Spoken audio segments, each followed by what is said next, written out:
Welcome to संकल्प सिद्धि classes. और सबसे पहले मैं आपको बता दूं कि दीपावली और छठ के बीच में थोड़ा सा ज़्यादा ही गैप हो गया है वीडियो को लेकर।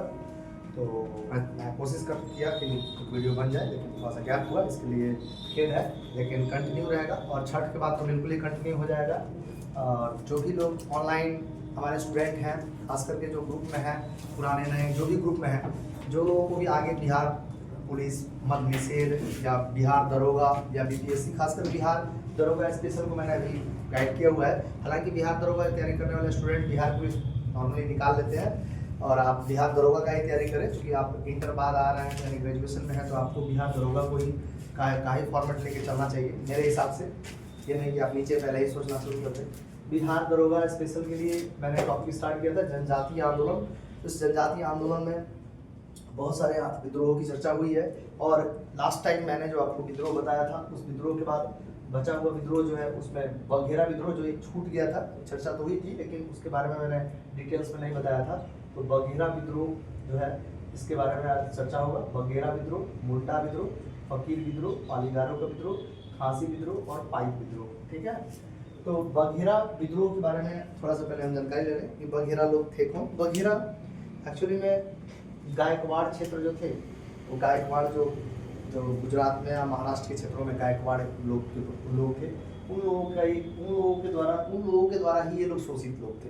ये जनजातियाँ थे जो गायकवाड़ों के द्वारा जो शोषित थे, जो गायकवाड़ जो थे वो अंग्रेजों से जाके मिले हुए थे, और गायकवाड़ी जो राजा थे वो जो क्षेत्र था वो लोग अंग्रेजों से मिले हुए थे, और अंग्रेज लोग जो थे वह गायकवाड़ों के द्वारा उन पे ज़्यादा कर लगा दिए गए।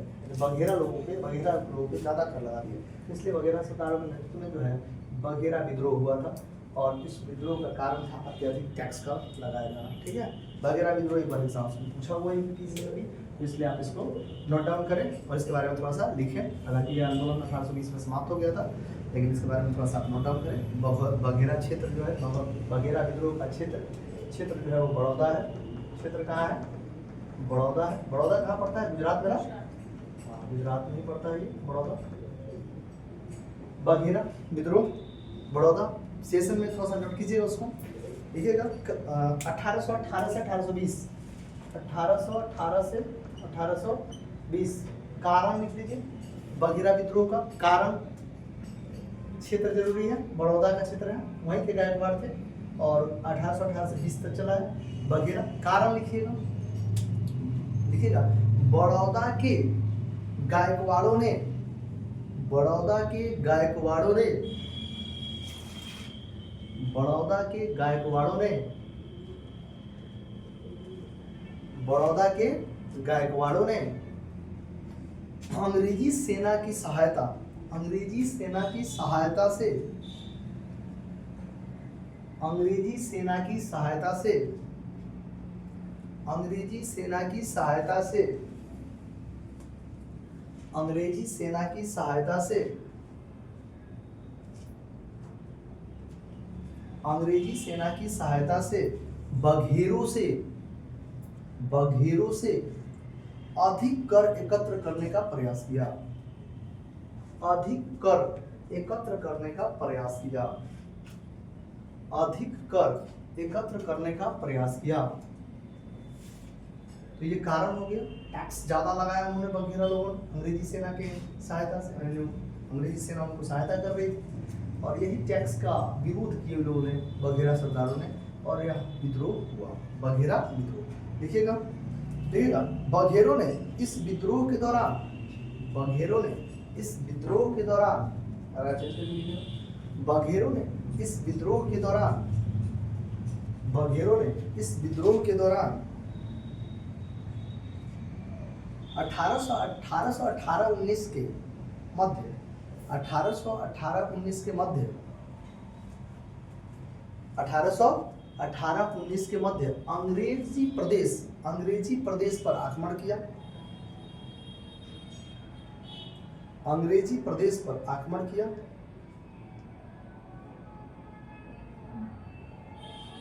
अंग्रेजी प्रदेश पर आक्रमण किया। यह विद्रोह 1820 ईस्वी के आसपास समाप्त हो गया। यह विद्रोह 1820 ईस्वी के आसपास समाप्त हो गया। यह विद्रोह 1820 ईस्वी के आसपास समाप्त हो गया। यह विद्रोह 1820 ईस्वी के आसपास समाप्त, ठीक है। तो ये बघेरा विद्रोह था जो बड़ौदा के क्षेत्र में हुआ था, 1818 ईस्वी में हुआ था। अत्यधिक टैक्स लगाया गया था और अत्यधिक टैक्स लगाने के कारण ही यह विद्रोह हुआ था। तो अत्यधिक टैक्स लगाने के कारण यह विद्रोह हुआ और बघेरा लोगों ने इसका विरोध किया अंग्रेजी सेना का, और यह विद्रोह 1820 में समाप्त हो गया। अब आइए आगे लिखिएगा मुंडा विद्रोह, यानी लीजिए मुंडा विद्रोह, और सबसे वीवीआई विद्रोह है ये। सभी एग्जाम्स में कॉमन तरीके से पूछा जाता है मुंडा विद्रोह के बारे में कि मुंडा विद्रोह के नायक जो थे कौन थे? बिरसा मुंडा थे, सभी लोग जानते होंगे इनका नाम, बिरसा मुंडा थे। और यह विद्रोह 1899 और 1900 के आसपास हुआ था, ठीक है। यह विद्रोह जो था 1899 और 1900 के आसपास हुआ था, ठीक है। तो लिख लीजिएगा थोड़ा सा मुंडा विद्रोह और उसके नेता का नाम लिखिए, नेतृत्वकर्ता बिरसा मुंडा, और सेशन लिखिए 1899 और 1900 के बीच, ठीक है।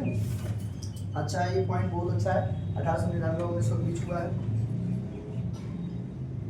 ठीक है। चलिए अब इसके बारे में थोड़ा सा चर्चा कर देते हैं, मुंडा विद्रोह कैसे हुआ, क्या हुआ।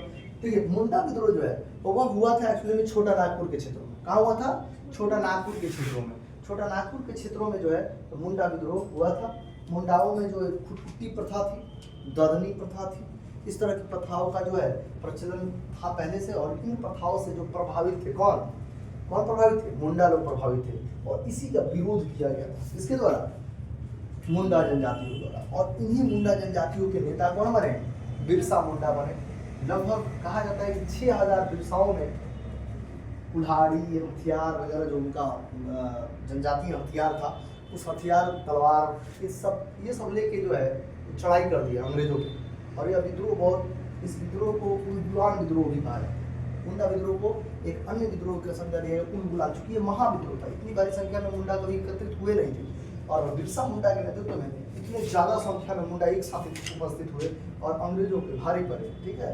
तो इसलिए मुंडा विद्रोह के नायक बिरसा मुंडा को बाद में अंग्रेजों द्वारा क्या कर दिया गया? गिरफ्तार कर लिया गया था, ठीक है। और गिरफ्तार करके उनको जेल में रखा गया था, और जेल में ही उनकी मृत्यु हो गई थी। ऐसा कहा जाता है कि हैजे से शायद मर गए थे, ठीक है। तो कहने का मतलब है कि मुंडा विद्रोह के नायक थे बिरसा मुंडा, और बिरसा मुंडा के बारे में अगर आप जाने तो इनके गुरु का नाम था आनंद पांडे। इनके गुरु का क्या नाम था? आनंद पांडे नाम था। ये भी क्वेश्चन आया हुआ है कि बिरसा मुंडा के गुरु का क्या नाम था, ठीक है। मुंडा विद्रोह का क्षेत्र कौन है? छोटा नागपुर। कौन सा क्षेत्र है? छोटा नागपुर का क्षेत्र है, ठीक है। तो थोड़ा सा अब मुंडा विद्रोह के बारे में लिखिए आप लोग, ठीक है। लिखिएगा मुंडा विद्रोह, पहले लिखिए मुंडा विद्रोह 1899 से 1900, नेतृत्वकर्ता बिरसा मुंडा, क्षेत्र कौन होगा? छोटा नागपुर। आगे लिखिएगा इस विद्रोह को उलगुलान विद्रोह, इस विद्रोह को उलगुलान विद्रोह अर्थात महाविद्रोह की संज्ञा भी दी जाती है। इस विद्रोह को उलगुलान विद्रोह या महाविद्रोह की संज्ञा भी दी जाती है। इसे महान हलचल भी कहा जाता है, इसे महान हलचल भी कहा जाता है, इसे महान हलचल भी कहा जाता है, इसे महान हलचल भी कहा जाता है। बिरसा मुंडा के गुरु का नाम आनंद पांडे था। बिरसा मुंडा के गुरु का नाम आनंद पांडे था। बिरसा मुंडा के गुरु का नाम आनंद पांडे था। और बिरसा मुंडा को धरती आबा के नाम से भी जाना जाता है। ऐसा धरती आबा, धरती आबा। बिरसा मुंडा को धरती आबा के नाम से भी जाना जाता है। बिरसा मुंडा को धरती आबा के नाम से जाना जाता है।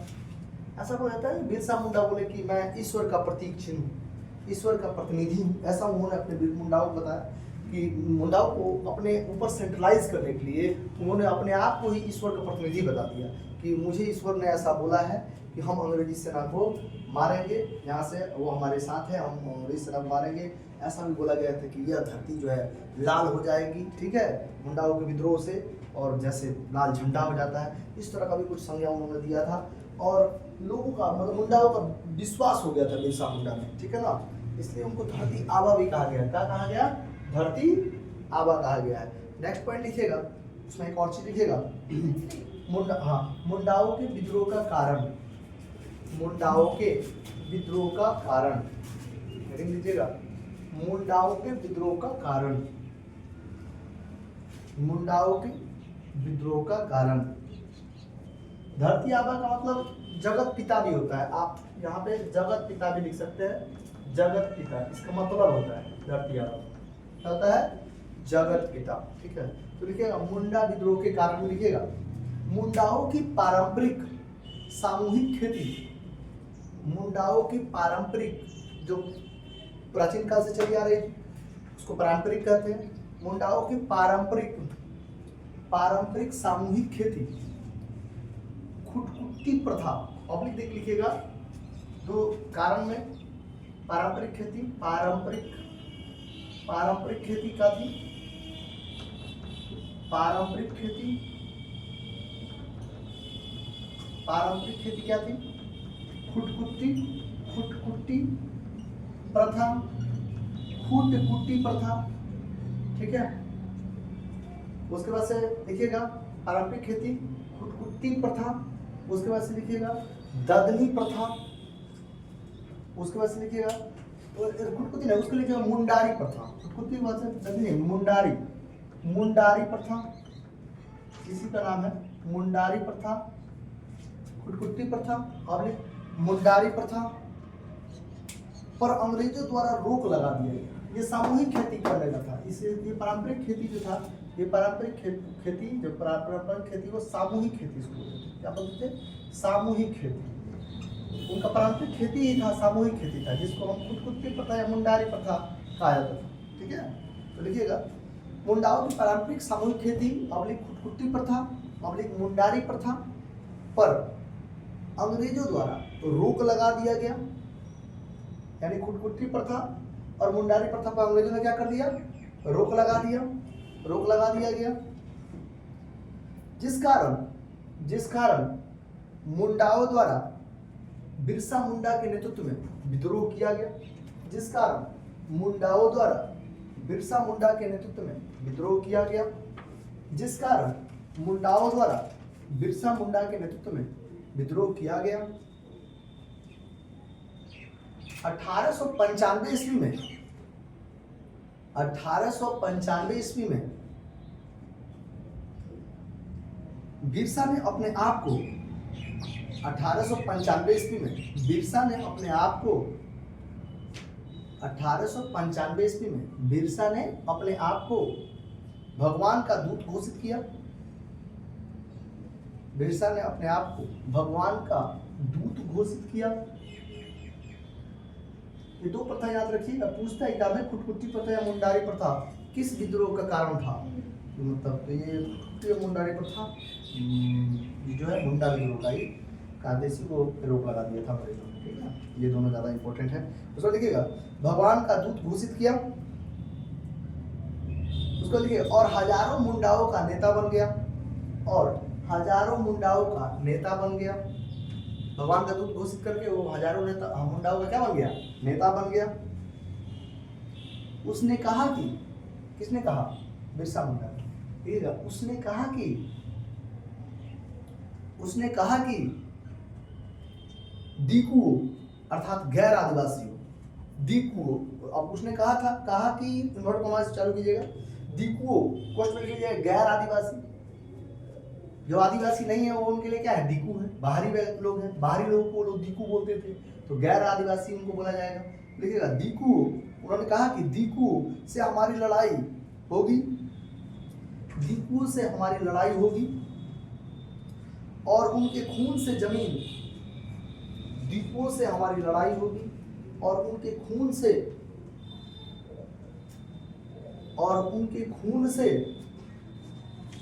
जमीन इस तरह लाल होगी, और उनके खून से जमीन इस तरह लाल होगी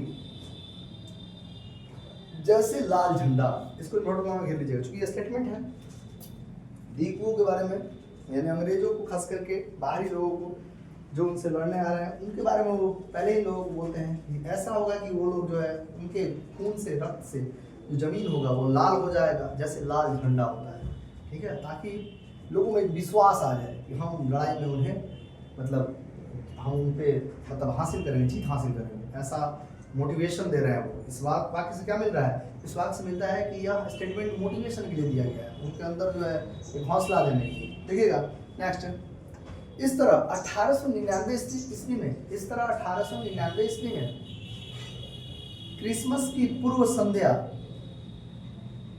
इस तरह 1899 ईस्वी में क्रिसमस माने बड़ा दिन जो मनाते हैं आपको, क्रिसमस के पहले संध्या, पूर्व संध्या, क्रिसमस की पूर्व संध्या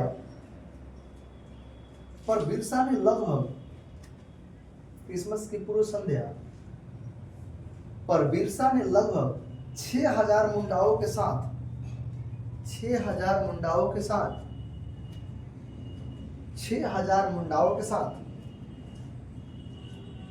6000 मुंडाओं के साथ जो तीर तलवार तथा कुल्हाड़ी, जो तीर तलवार तथा कुल्हाड़ी, 6000 मुंडाओं के साथ जो तीर तलवार तथा कुल्हाड़ी के साथ विद्रोह को प्रारंभ किया, जो तीर तलवार और कुल्हाड़ी के साथ विद्रोह को प्रारंभ किया। समझ सकते हैं कितना बड़ा हुजूम होगा मुंडाओं का। तीर, तलवार और तथा कुल्हाड़ी के साथ ये 6000 लोग खड़े हो गए, मुंडा लोग। उसमें लिखिएगा लेकिन बिरसा को 3 मार्च 1900 को, लेकिन बिरसा को 3 मार्च 1900 को चक्रधरपुर से, चक्रधरपुर के लिखिएगा, चक्रधरपुर के जामकोई जंगल से 3 मार्च 1900 को चक्रधरपुर के जामकोई जंगल से सोते हुए गिरफ्तार किया गया। जामकोई जंगल से, नाम क्या है उसका? जामकोई जंगल, याद रखेंगे, चक्रधरपुर में है ये। जामकोई जंगल से सोते हुए गिरफ्तार किया गया और 9 जून 1900 को वह जेल में ही मर गए, और 9 जून 1900 को वह जेल में ही मर गए। यह क्वेश्चन मैं आपके लिए यहाँ छोड़ रहा हूँ, डाउटेबल है, लेकिन आप इसको जरूर देखिएगा कि वह जेल में मर गए। तो मैं आपसे एक क्वेश्चन रख रहा हूँ कि बिरसा मुंडा की मृत्यु, बिरसा मुंडा की मृत्यु जरूर आप नोट करेंगे, मृत्यु किस जेल में हुई थी? बिरसा मुंडा की मृत्यु किस जेल में हुई थी, मतलब कहाँ के जेल में हुई थी? ऑप्शन में भी है रांची, बी में है पलामू, सी में है सिंहभूम, डी में है धनबाद। तो आप ये अपना देखेंगे और बताएंगे कमेंट में कि बिरसा मुंडा की मृत्यु जो है वह किस जेल में हुई थी। ठीक है, ये आपके लिए क्वेश्चन है। चलिए आगे आते हैं। तो 9 जून 1900 ईस्वी को बिरसा मुंडा मारे गए। उसमें देखिएगा इस तरह बिरसा के मरने के बाद, इस तरह बिरसा के मरने के बाद, इस तरह बिरसा के मरने के बाद मुंडा विद्रोह नेतृत्व विहीन हो गया। इस तरह बिरसा के मरने के बाद मुंडा विद्रोह नेतृत्व विहीन हो गया।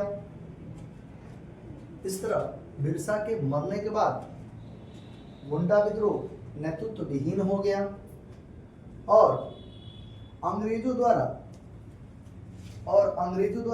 इस विद्रोह को कुचल दिया गया, और अंग्रेजों द्वारा इस विद्रोह को कुचल दिया गया, और अंग्रेजों द्वारा इस विद्रोह को कुचल दिया गया। क्लियर है? अब लिख लीजिएगा नेक्स्ट, अहोम विद्रोह। नेक्स्ट आइए, अहोम विद्रोह। एक अहोम विद्रोह छूटा हुआ है इसमें, अहोम विद्रोह भी लिख लीजिए। अहोम विद्रोह यहाँ छूटा हुआ है, आप अहोम विद्रोह, जो इम्पोर्टेंट है अहोम विद्रोह, छूट जाता है। अहोम विद्रोह लिखिएगा, अहोम विद्रोह क्षेत्र लिख लीजिएगा। अहोम विद्रोह का असम क्षेत्र, असम, 1828 से 1830 के बीच, 1828 से 1830 अहोम विद्रोह, 1828 से 1830 कहाँ हुआ है ये अहोम विद्रोह? असम में हुआ है। देखिए कारण, अहोमों के क्षेत्र को कंपनी के अधीन करना, अहोमों के क्षेत्रों को कंपनी के अधीन करना, अहोम जनजाति, अहोमों के क्षेत्रों को कंपनी के अधीन करना, अहोमों के क्षेत्रों को कंपनी के अधीन करना। देखिएगा नेतृत्वकर्ता में गोमधर कुंवर और रूपचंद्र कुणार, दो व्यक्ति का नाम पहले लिखिए, गोमधर कुंवर, रूपचंद्र कुणार, और अंतिम रूप से पुरंदर सिंह ने इसे नेतृत्व प्रदान किया था, और अंतिम रूप से पुरंदर सिंह ने इसे नेतृत्व प्रदान किया था। तो ये रहा आपका अहोम विद्रोह। अब जो विद्रोह है, ये जो विद्रोह है वो कभी कभी पूछा हुआ विद्रोह है और ये आ सकता है, इसलिए आप इसको नोट कर लीजिएगा। थोड़ा थोड़ा हल्का इन्फॉर्मेशन जो मेन था उसको मैंने ब्रॉड तरीके से दिखा दिया है, लेकिन अब जो है केवल क्षेत्र से पूछा है, कब हुआ है, कौन सा इसके नेतृत्व करता है। जैसे आप आगे लिखिए फकीर विद्रोह, आगे लिखिए फकीर विद्रोह 1776-77, 1776-77 फकीर विद्रोह। इसके नेता का नाम लिखिए, नेतृत्वकर्ता लिखिए, फकीर विद्रोह क्षेत्र लिखिए, फिर बंगाल, 76-77 है तो समझ ही सकते हैं इस फकीर विद्रोह को दबाने वाला व्यक्ति कौन होगा, वारेन हेस्टिंग्स। कौन दबाएगा फकीर विद्रोह को? वारेन हेस्टिंग्स द्वारा इसको दबाया गया था। देखिएगा फकीर विद्रोह, वारेन हेस्टिंग्स, ठीक है। उसके बाद लिखिएगा इसके नेतृत्वकर्ता लिखिए, ये दबाने वाले अधिकारी हैं। आप पहले फकीर विद्रोह का क्षेत्र लिख लिए, डेट लिख लिए, अब लिखिए नेतृत्वकर्ता मजनून शाह और चिराग अली, मजनून शाह और चिराग अली, मजनून शाह और चिराग अली, मजनून शाह और चिराग अली। देखिएगा इसे वारेन हेस्टिंग्स के द्वारा दबाया गया, इस विद्रोह को वारेन हेस्टिंग्स के द्वारा दबाया गया।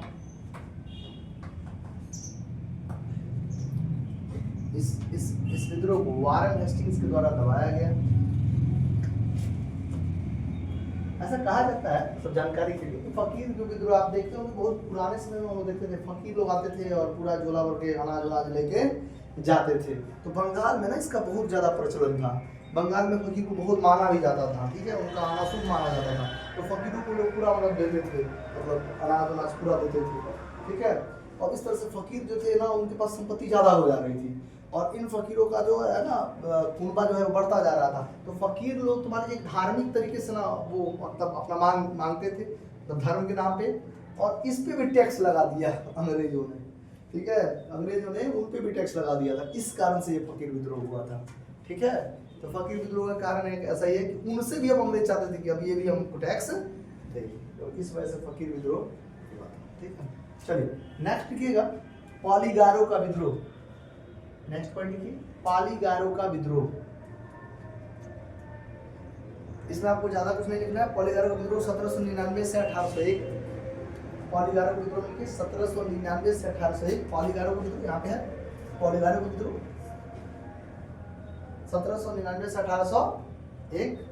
उसमें लिख लीजिएगा नेतृत्वकर्ता में लिखिए पहले वीर पांडे कट्टाबोमान, वीर पांडे कट्टाबोमान, वीर पांडे कट्टाबोमान। और क्षेत्र लिखिएगा तमिलनाडु। पॉलीगारो का विद्रोह कहाँ हुआ था, क्वेश्चन ऐसे पूछा है, पॉलीगारो का विद्रोह कहाँ हुआ था, तमिलनाडु में हुआ था, ठीक है, ज्यादा कुछ नहीं जाना है। पॉलीगारो का विद्रोह तमिलनाडु में, ठीक है, और वीर पांडे कट्टाबोमान इसके नेतृत्व करता है। नेक्स्ट लिखिएगा खासी विद्रोह, खासी विद्रोह लिखिए।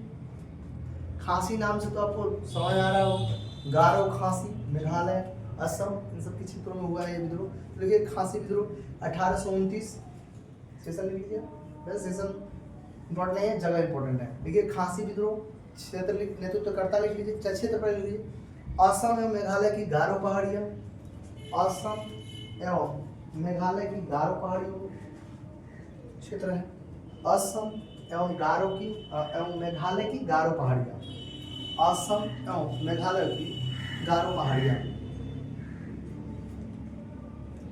कारण लिखिएगा, खासियों के आंतरिक मामले में ब्रिटिश सरकार का हस्तक्षेप। खासियों के आंतरिक मामले में, आंतरिक मामले में हस्तक्षेप। खासियों के आंतरिक मामले में ब्रिटिश सरकार का हस्तक्षेप। ठीक है, खासियों के आंतरिक मामले में ब्रिटिश सरकार का हस्तक्षेप। नेतृत्वकर्ता लिखिए खासी विद्रोह की, ये इंपॉर्टेंट है, यही पूछता भी है। खासी विद्रोह के नेतृत्वकर्ता थे तीरथ सिंह। कौन है? तीरथ सिंह। खासी विद्रोह के नेतृत्वकर्ता है तीरथ सिंह। क्लियर है? नेक्स्ट नोट कीजिएगा, पाइक विद्रोह। नेक्स्ट लिखिए पाइक विद्रोह। पाइक विद्रोह का सेशन है 1817 से 1825। पाइक विद्रोह 1817 से 1825। क्षेत्र लिखिए, पाइक कहाँ हो सकता है? उड़ीसा। पाइक विद्रोह उड़ीसा कहाँ हुआ है? यह विद्रोह का क्षेत्र कौन है? उड़ीसा। नेतृत्वकर्ता लिखिए बक्सी जगबंधु। बक्सी जगबंधु नेतृत्वकर्ता है बक्सी जगबंधु। बक्सी जगबंधु। और लिखिएगा अंग्रेजों द्वारा उड़ीसा पर कब्जा। कारण लिख लीजिएगा अंग्रेजों द्वारा, कारण में लिखिएगा अंग्रेजों द्वारा उड़ीसा पर कब्जा किया जाना। पाइकों के क्षेत्र पर भी कब्जा किया अंग्रेजों ने। अंग्रेजों द्वारा उड़ीसा पर कब्जा किया जाना। तो ये आपका हो गया जो मेन विद्रोह है। कुछ विद्रोह आपको, अब इसमें क्या है कि ये कुछ खास विद्रोह थे जो घटना चक्र से भी कवर किया गया है, रिसेंट से भी कवर किया गया है। और एक लास्ट स्लाइड में वीडियो बन रहा है, इसके बाद जो वीडियो बनेगा इस पार्ट का लास्ट होगा।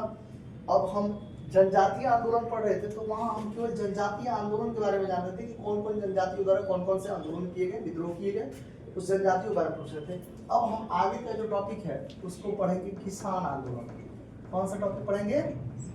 किसान आंदोलन। तो लिख लीजिएगा, हेडिंग लगाइए आप, आज का हेडिंग लगा ही लीजिए, कुछ प्रमुख किसान आंदोलन। कुछ प्रमुख किसान आंदोलन। कुछ प्रमुख किसान आंदोलन। कुछ प्रमुख, अभी तक तो जनजातीय आंदोलन था, कुछ प्रमुख किसान आंदोलन। कुछ प्रमुख किसान आंदोलन। ठीक है, कुछ प्रमुख किसान आंदोलन। चलो, तो कुछ प्रमुख किसान आंदोलन में आपको एक्चुअली वो पढ़ना है जब किसानों, रियल में कौन? किसान, भारतीय क्षेत्र के जो भी किसान हैं वो लोग विद्रोह कर रहे हैं, किसानों का विद्रोह है, उनके खेत से जुड़ा हुआ मुद्दा है। ठीक है, तो किसान को ज्यादा टैक्स देना पड़ा, वहाँ ये मुद्दा। ये तो जनजातीय लोग थे जो पहाड़ी एरिया में रहते थे, पठारी एरिया में रहते थे। ठीक है, लेकिन अब जो है किसानों का मुद्दा है, तो किसान आंदोलन जो है शुरू होगा। तो उसमें हम सबसे पहले नाम लेंगे नील विद्रोह।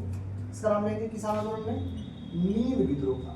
नील विद्रोह बहुत फेमस विद्रोह है, बंगाल के क्षेत्रों में हुआ था। कहाँ हुआ था? बंगाल के क्षेत्र में हुआ था। 1859-60 में यह नील विद्रोह हुआ था। नील विद्रोह एक्चुअली में नील की खेती को लेकर था, यानी कि तिनकठिया पत्ती जो चलाया जा रहा था, तिनकठिया पत्ती, उसका भी विरोध था। और नील उपजाने की वजह से किसानों की जो आर्थिक स्थिति थी वो कमजोर होते जा रही थी। यानी कि आर्थिक स्थिति उनकी कमजोर होने का रीजन ये था कि नील जिस खेत में उपजाया जाता था उस खेत का जो उर्वरा शक्ति था वो अच्छी हो जाता था, यानी आने वाले कई सालों के तक उस पर अच्छे से फसल का उत्पादन नहीं हो पाता था। तो इस वजह से किसानों की जो आर्थिक स्थिति वो कमजोर होती जा रही थी और किसान जो थे कर्ज तले दबे जा रहे थे। इस कारण किसान आत्महत्या भी कर रहे थे और नील की खेती के लिए जो था नील बागान मालिक जो थे वह ज़्यादा जबरदस्ती करते थे किसानों के साथ, उनको नील उगाने पे मजबूर करते थे। इस कारण से यह नील विद्रोह हुआ था और दिगंबर विश्वास और विष्णु विश्वास नामक दो व्यक्ति द्वारा यह विद्रोह का नेतृत्व किया गया स्टार्ट में। और नील विद्रोह जो था, नील विद्रोह का परिणाम यह हुआ, यह विद्रोह आगे एक सफल दिखाई देता है, क्योंकि नील विद्रोह में एक व्यक्ति है सीटोनकार के अध्यक्षता में, जो है एक जैसे मजिस्ट्रेट है ये, और ये मजिस्ट्रेट आज्ञा देते हैं कि भाई अब जो रैयत है, रैयत मतलब जो किसान है, वो अपना मन अपनी इच्छा अनुसार जो है फसल उपजा सकते हैं। तो ये सफलता माना जाता है कि सिटोडकर की अध्यक्षता में मैंने उनके वो जब मजिस्ट्रेट थे तो उनके आगे से राहत मिला नील की खेती करने वाले किसानों का। लेकिन इसके लिए फिर बाद में परिणाम ये हुआ कि नील आयोग का गठन भी किया गया, एक 1860 में किया गया, और दूसरा नील आयोग का गठन 1866 में किया गया। ठीक है, तो नील आयोग का 2 बार गठन किया गया, प्रथम नील आयोग का गठन और द्वितीय नील आयोग का गठन किया गया है। और इसमें भी यही छूट दे दिया गया कि जो है अपने मन के अपनी इच्छा अनुसार वो खेती कर सकते हैं। तो इसको एक सफल विद्रोह भी कहा जाएगा। तो नील विद्रोह अपने अंतिम अवस्था में क्या हुआ, सफल हुआ। तो नील विद्रोह पहला विद्रोह यहाँ पे किसानों के लिए कहा जाएगा नील विद्रोह के बारे में। तो अब थोड़ा सा इसको डिटेल्स में लिख लीजिए आप, नील विद्रोह हेडिंग लीजिएगा, नील विद्रोह। ये बंगाल के क्षेत्र में हुआ था, मैंने आपको बताया था। नदिया जिला जो है इसका ज़्यादा फेमस जगह है, नदिया जिला से क्वेश्चन पूछा हुआ, नदिया जिला में कौन सा विद्रोह यहाँ हुआ था, ऑप्शंस के अकॉर्डिंग आपको जानना है। तो नदिया जिला में कौन सा किसान आंदोलन हुआ था, तो यह नील विद्रोह ही हुआ था। ठीक है, और 1857 की क्रांति के बाद पहला यह विद्रोह था। 1857 की क्रांति के बाद किसानों द्वारा किया गया पहला विद्रोह था, इसलिए हम इस क्रम को यहीं से उठाते हैं किसान आंदोलन में, नील विद्रोह से। तो लिखिएगा नील विद्रोह 1859-60, नील विद्रोह 1859-60। क्षेत्र लिखिए बंगाल, क्षेत्र लिखिए बंगाल, बंगाल में जिला का नाम लिखिए नदिया जिला। अगर गांव लिखना चाहते हैं तो कौन सा गांव है, गोविंदपुर। ठीक है, गांव भी अगर लिखना चाहें तो गोविंदपुर गांव है, गोविंदपुर गांव में ये इसका शुरुआत हुआ था, इस विद्रोह का वहीं से हुआ था।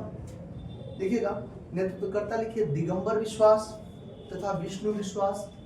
नेतृत्वकर्ता लिख लीजिए दिगंबर विश्वास और विष्णु विश्वास, दिगंबर विश्वास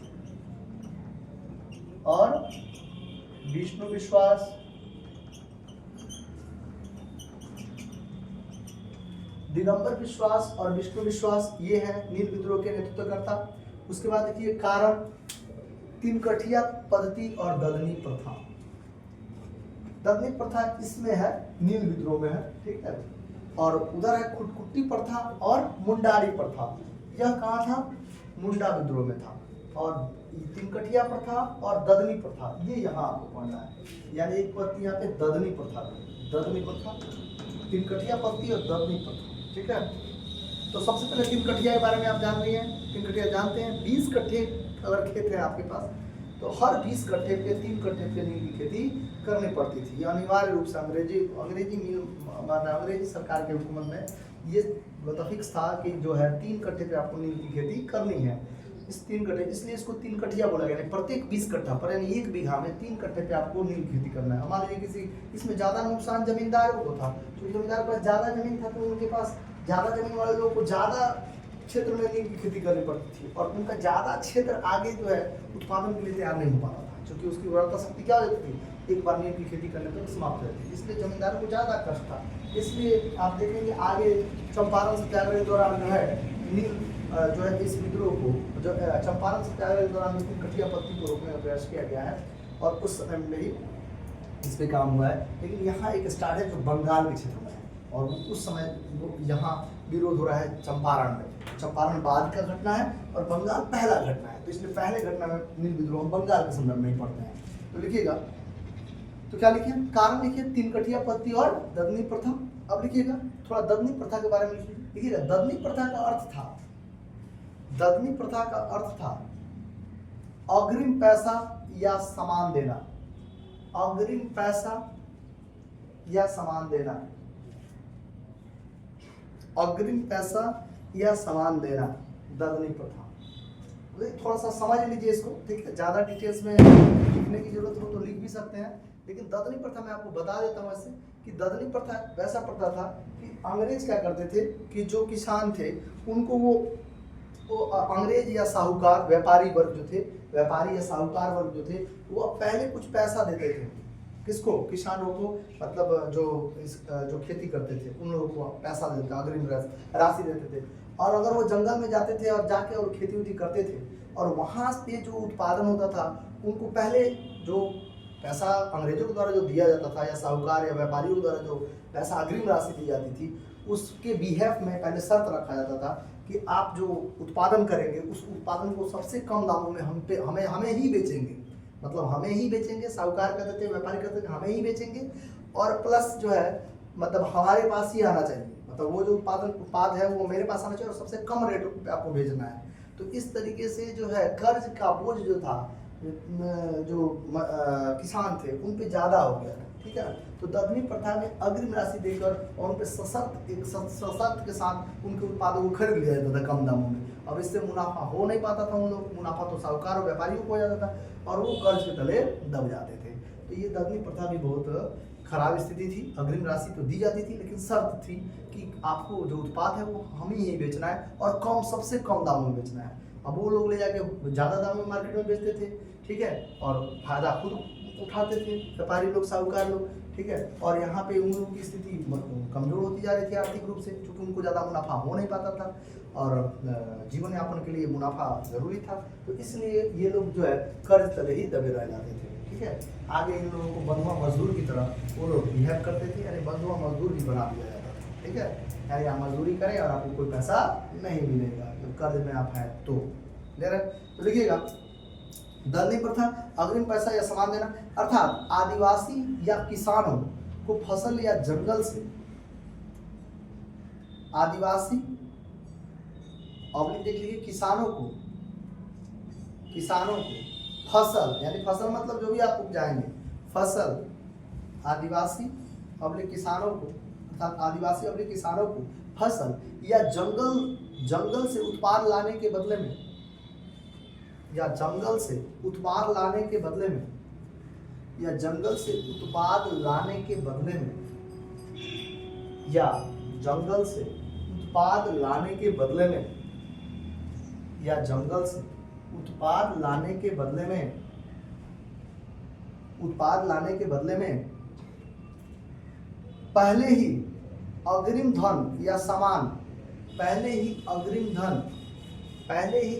धन या सामान, जैसे सामान के रूप में वो लोग क्या देंगे, जो नेसेसरी चीज है, जो जरूरत की चीज है, जिसके बिना आप रह नहीं सकते हैं, जैसे नमक हो गया, कपड़ा हो गया, ठीक है, लिख लीजिएगा, जैसे कपड़ा, नमक, अनाज, ये सामान के रूप में वो देते थे अग्रिम रूप से, कपड़ा, नमक और अनाज आदि,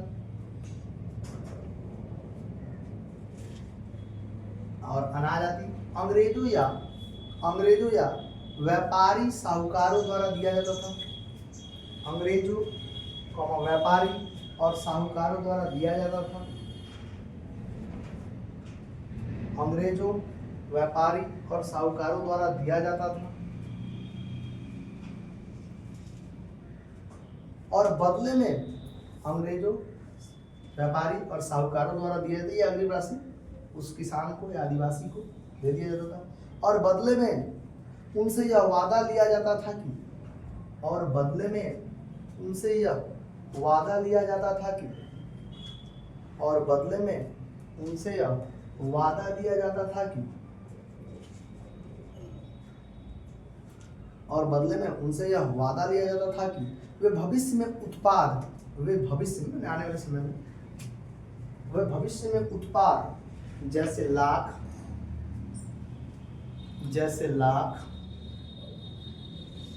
तसर, लकड़ी, धान, महुआ,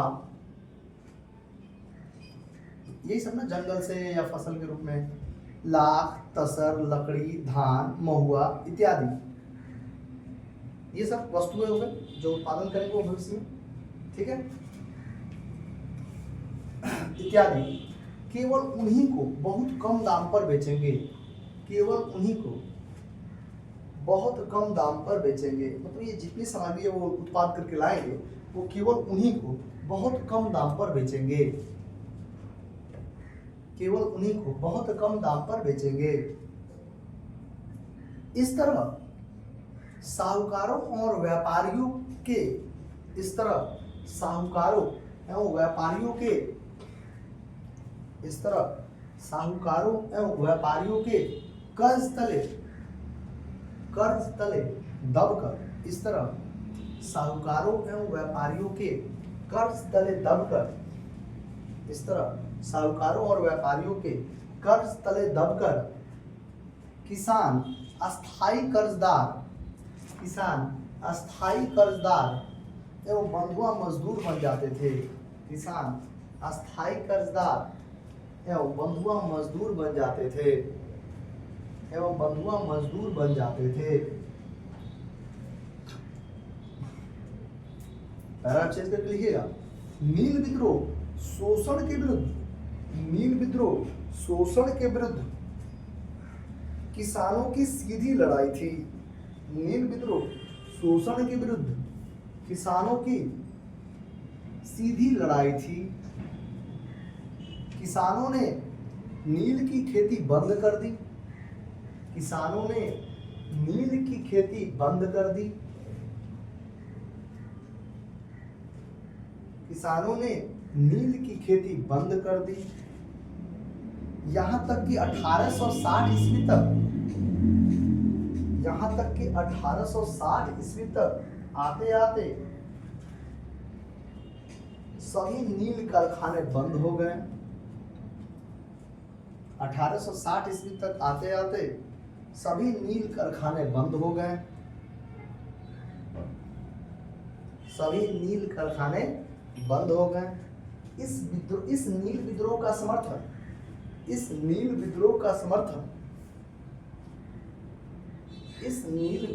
समर्थन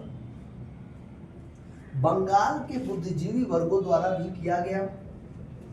इस नील विद्रोह का समर्थन बंगाल के बुद्धिजीवी वर्गों द्वारा भी किया गया।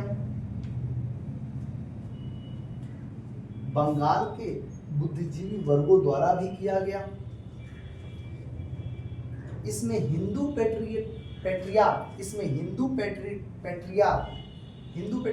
पैट्रियार्ट को थोड़ा इन्वर्ट कॉमा रखिएगा। हिंदू पैट्रियार्ट के संपादक, हिंदू पैट्रियार्ट के संपादक हरिश्चंद्र मुखर्जी की विशेष भूमिका रही। पूछता भी हिंदू पैट्रियार्ट के लेखक कौन है? हरिश्चंद्र मुखर्जी। हिंदू पैट्रियार्ट के संपादक हरिश्चंद्र मुखर्जी की विशेष भूमिका रही। नील बगान मालिकों के, हिंदू पैट्रियार्ट के संपादक हरिश्चंद्र मुखर्जी की विशेष भूमिका रही। नील बगान मालिकों के अत्याचारों का खुला चित्रण, नील बगान मालिकों के अत्याचारों का खुला चित्रण, नील बगान मालिकों के अत्याचारों का खुला चित्रण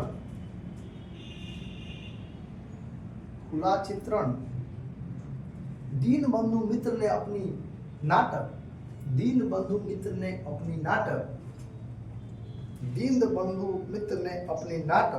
नील दर्पण में भी किया है। नील दर्पण में किया है। नील दर्पण किसका है? दीनबंधु मित्र का नाटक है।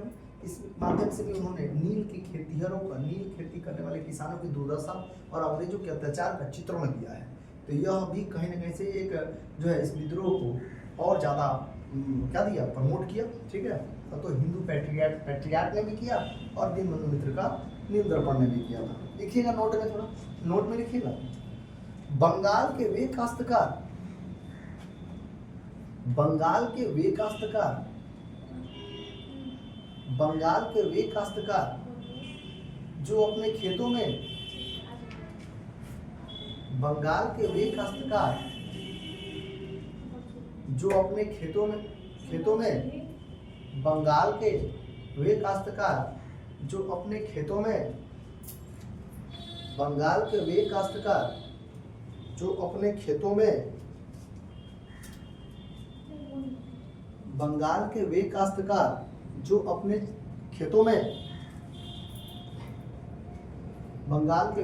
जो अपने खेतों में चावल की खेती करना चाहते थे। बंगाल के वे काश्तकार जो अपने खेतों में चावल की खेती करना चाहते थे, उन्हें यूरोपीय नील बगान मालिकों द्वारा उन्हें यूरोपीय नील बागान मालिकों द्वारा नील की खेती करने के लिए मजबूर किया जा रहा था। उन्हें यूरोपीय नील बागान मालिकों द्वारा नील की खेती करने पर मजबूर किया जाता था। ऐसा लिखिए, नील की खेती करने पर मजबूर किया जाता था। यूरोपीय नील बागान मालिकों द्वारा उन्हें नील की खेती करने पर मजबूर किया जाता था। इस नील की खेती से नील बागान मालिक को तो फायदा था। इस नील की खेती से नील बागान मालिक को तो फायदा था। इस नील की खेती से नील बागान मालिक को तो फायदा था, परंतु नील की खेती करने वाले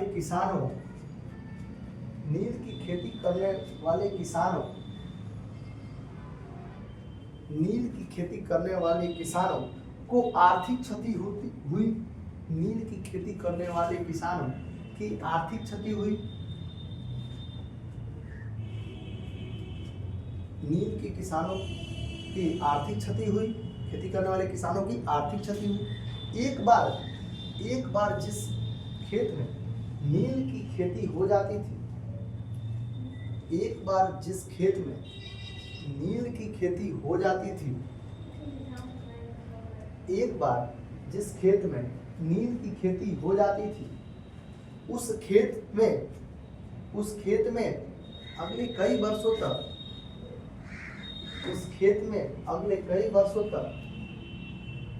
अन्य अनाजों के उत्पादन उस खेत में अगले कई वर्षों तक अन्य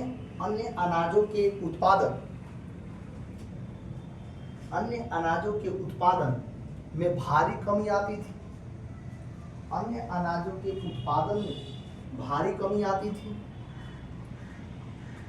जिससे किसानों की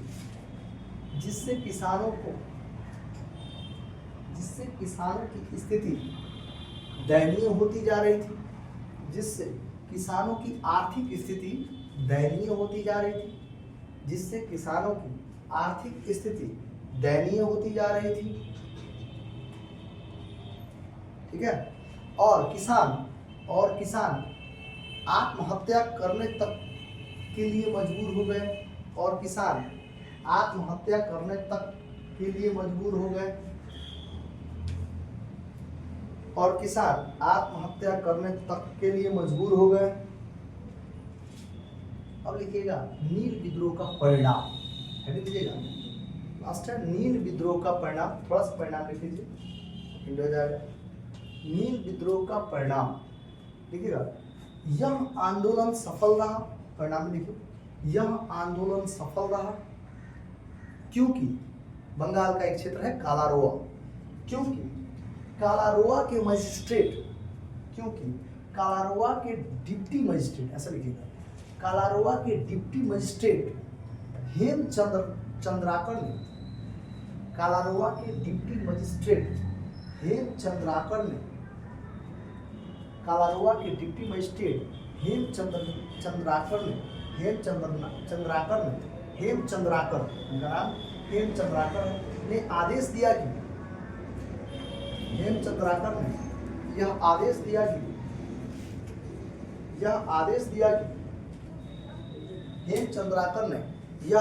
दिया कि अब नील की खेती करने वाले रैयत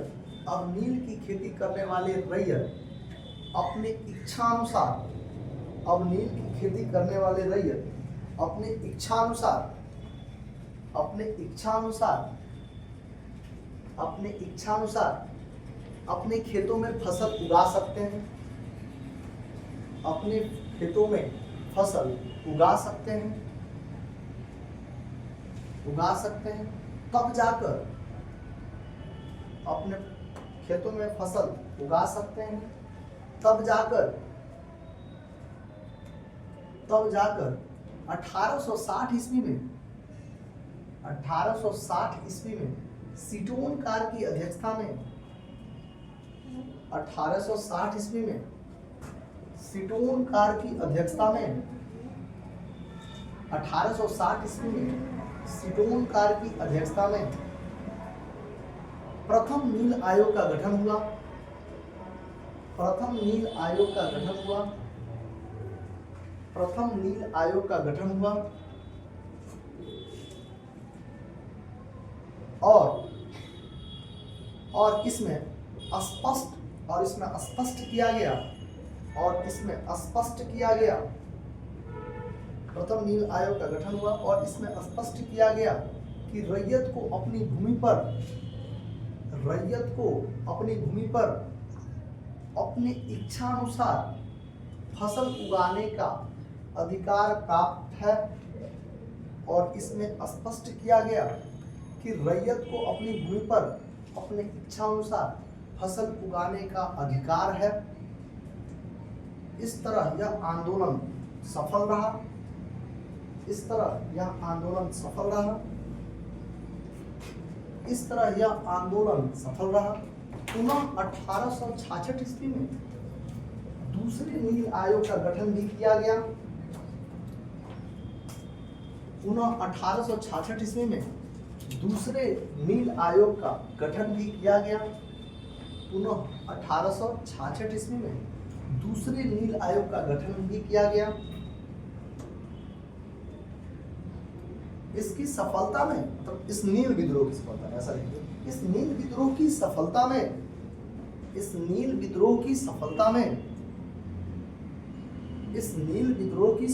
में हिंदू मुस्लिम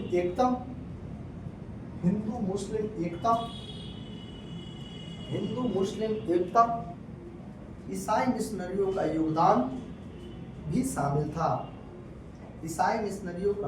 योगदान भी शामिल था। साथ ही हरिश्चंद्र मुखर्जी और दीनबंधु मित्र की रचनाएं भी शामिल थी। हरिश्चंद्र मुखर्जी और दीनबंधु मित्र की रचनाएं भी शामिल थी। तो इस तरीके से नील विद्रोह एक बड़ा विद्रोह था, पहला विद्रोह था 1857 की क्रांति का, इसलिए इसके बारे में थोड़ा सा ब्रॉड लिखवाना पड़ा और ये क्वेश्चन यहाँ से एग्जाम में बराबर पूछे जाते हैं। तो आगे हम किसान आंदोलन के बारे में चर्चा करेंगे अगले वीडियो में। तब तक के लिए जय हिंद, जय भारत। सभी लोग नोट्स बनाते हुए लिखे जरूर से, कॉपी चेक भी होगा पूजा के बाद, ठीक है।